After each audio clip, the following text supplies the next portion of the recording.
Now, we've been talking a lot about the preparations put in place for Hurricane Harvey, and that includes North Texas, too. We actually have Jared Howerton with State Farm here this afternoon explaining how we're doing our part here in North Texas to help the folks down on the Texas Gulf Coast. Thanks for joining us this afternoon. So we have two trucks here, this mini one and then this mammoth one over here. So let's start off with this one if we can. Talk to me about what is in this truck and what's going down to the coast. So this is one of our catastrophe vehicles that just belongs to those of us claim specialists that are going down there to help out. So these are our everyday vehicles. This is packed up, ready to go. So what's inside?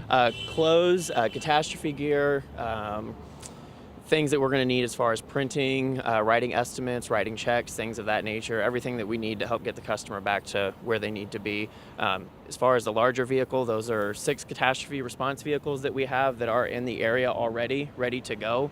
So we have about 1,000 people on the ground at the moment already in the state of Texas or on their way. We've kind of been staging both here in Dallas as well as Austin to make sure that we're ready to respond as soon as we get the word go. Wow, that's a lot of people. I'm wondering, how long are you prepared to stay down there at the coast?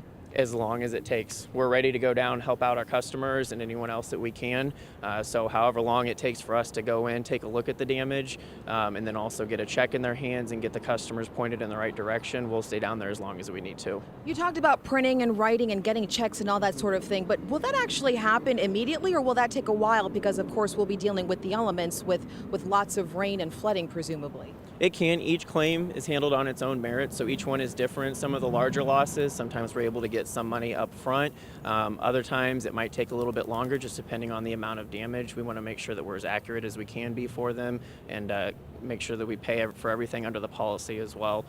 So sometimes it's right away. That's always our goal, sooner the better, but sometimes it can take a little longer too. And just quickly, I mean, I don't know if this is something that you prepare for, if it's in the job description to sort of brace, the elements when you're going down to a disaster scene like this. So I'm wondering, how are you guys mentally preparing for the drive and for what you're about to encounter down there? That is a good question. It can be a little mentally challenging going down there, but we've all known now for a couple days that we're probably heading down there. Most of us, this probably isn't our first time heading into something like this. So we're ready to take everything that we need, take any resources that we can and go down there and make a difference in any way that we can for the customer. All right, well, we wish you the best of luck down there. Be safe when you get down there, and thank you for joining us this afternoon. When we come back, we'll